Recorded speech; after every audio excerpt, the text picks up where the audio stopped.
Hello, guys and gals, me Mutahar. Twitter is dying, ladies and gentlemen. I know some people are already popping bottles as soon as I said that. But ladies and gentlemen, to understand what's been going on the entire day today, Twitter seems to have a rate limit exceeded, rate limit reached. There's a few people that can't access one of the largest social media platforms in the world. Now, normally I'd say go out and touch grass, but generally I am touching grass while I'm getting my information and news from this source, okay? So generally when shit's going on in the world, like nuclear weapons could possibly fly around, hey, war, okay, riots, doom scrolling, that's pretty much what the site is for. That and browsing, cute little memes and looking at cool little video game aesthetics, all right, it is what it is. Now, ever since Elon's taken over Twitter, I think this platform has been going through a roller coaster of pure hell. Ladies and gentlemen, today rate limit increases or exceedings were happening because we're about to read the most baffling change imaginable, okay? So ladies and gentlemen, fresh from the CEO themselves, okay? To address extreme levels of data scraping and system manipulation, bots, we've applied the following temporary limits. Verified accounts are limited to reading 6,000 posts per day. Unverified, like me, 600 a day. New unverified account, 300 a day. Now you might be like, well, goddamn, Muda, that's a lot of posts. That includes replies and everything imaginable, okay? I could upload a photo of Goatsy, of Sonichu, and that counts as one post. So you can imagine after a few minutes, your ability to use Twitter is gone. Now, I want to explain how bafflingly stupid this is. For most social media services, actually being able to use it for hours on end is the goal, okay? You don't want people using other services. You want them to use yours. Watch ads, consume content, create content. That's how it works. Effectively paywalling and stopping them from consuming your content is like playing the shittiest mobile game and having to deal with a stamina system. You know when you play a mobile game and it's like, you did 10 battles, please wait 6 hours. All right, it's pretty much what you got to deal with. It gets so annoying to the point that people just log off and call it a day, which is not what you want to be doing.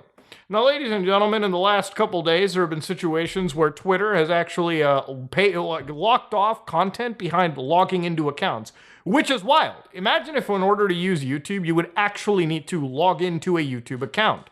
I guarantee you, I 100% guarantee you, YouTubers would lose over half of their viewership if people had to log into accounts all of a sudden. If you think that's baffling to hear, I'm serious. I can guarantee you a vast majority of users on this website probably don't even sign in. Actually, look at how many views a video will get. Look at how many comments it'll get too. Look at how much engagement it gets. Imagine if a video gets 500,000 views and only like 30, 40, 50,000 likes. That's a lot of people who were just never signed in to throw a quick like in the process. They were just downloading the app from the App Store or going to youtube.com and watching whatever video they wanted. It's why this website uses cookies and all this stuff to effectively create recommendations for people who don't even have accounts logged into their system. Seriously, try using YouTube on an unlogged account, a fresh browser for like a month, and see how tailor-made its recommendations are to a different browser of your choice. It's wild. But going back to Twitter, ladies and gentlemen, Elon Musk in his infinite fucking wisdom decided to increase the limit to 8,000 for verified people, 800 for unverified, and 400 for new unverified, effectively allowing people to use Twitter for more than 5 minutes. God, what? Why would you ever do it? Now, ladies and gentlemen, data scraping is a real problem. And if you're wondering why Elon is doing this, you should ask why Reddit is going after API changes and why a lot of tech companies are actually restricting access to their APIs or at least pricing them up to oblivion. It's because of actual tools like Midjourney, tools like ChatGPT, AI tools that are actually scraping so much data that it's causing massive problems for these services. Now, there are actual tools where you can extract data from any website. For example, there's this one tool called Browse AI, which effectively extracts data from any website in the form of spreadsheets that consistently fill themselves. What it's doing is it's constantly requesting data from a website, causing it stress, causing its bandwidth to go down, all so that it can scrape data and sell it or use it in any other tool imaginable. Do you ever wonder how ChatGPT and shit like that works? Well, ladies and gentlemen, a couple days ago I showed you an extension, ChatGPT. Basically, you can actually summarize any video you want on YouTube through ChatGPT. To explain how this shit works, let me show you. Here's a video by a YouTuber known as Charlatan Wonder. I like this guy. They cover, video games, sometimes older video games, and they, review them in excessively long 46-minute videos. Not excessively long. That's actually fairly short for me. Now, the way that the extension works is, if you see up over here with transcript, basically every YouTube video has a subtitle, a transcription, so to speak, and all you have to do is basically copy all of this information and drag it into a ChatGPT prompt, which you're about to see right over here. So, for instance, this basically copy-pasted all of that information and summarized it into 5 points. Now, this extension, you can increase it, so you can say instead of 5 short bullet points, maybe give me 15, maybe give me 20. Tell me about the core, just ask it any question about that data set. Now, ladies and gentlemen, what I did was I went onto YouTube, I clicked onto a video, I looked at their transcript, and I converted it. On its own, that's not costing YouTube a lot. But imagine if a bot came in and did this 100 times, 1,000 times, 100,000 times, millions of times. This would cost YouTube a lot of money every month to basically power services that don't actually feed back into them. So I actually get the sympathy from Elon. I actually do sympathize for them when it comes to rate limiting Twitter. I also understand why Reddit does it, why a lot of these services do it, why GitHub probably does it too. I'm not entirely sure there. But that's how these programs work. They effectively look into GitHub, Reddit, Twitter, news websites, the internet, and just amalgamate that information and feed it back to you in a consumable fashion.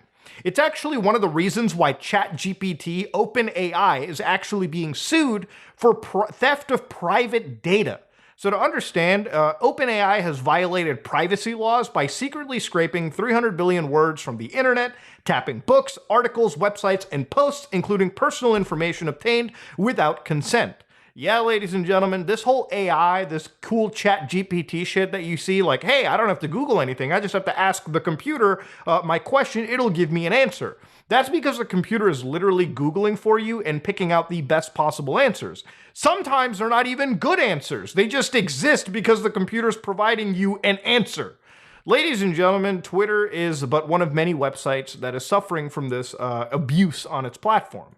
Now again, while I understand Elon Musk and I get why Twitter would implement this, I actually would probably attempt to do the same had I ran this company. But doing it in the way that Elon Musk has done has effectively killed their own platform. It's one thing to deal with bots, okay? It's another thing to kill the entire use of your platform, all to try and stop bots in the first place. Ladies and gentlemen, there's a reason why there's so many CAPTCHAs and so many different things. There's a reason why anti-robot technology on the internet has existed for this long. It's because if you decide to get rid of all the safeguards, all of a sudden a lot of these data scrapers will go out to town on your content. And that's pretty much how it goes. But yeah, ladies and gentlemen, Twitter is dying. Quite literally, it is dying in front of your eyes. Because it's not just Elon trying to fight the bots.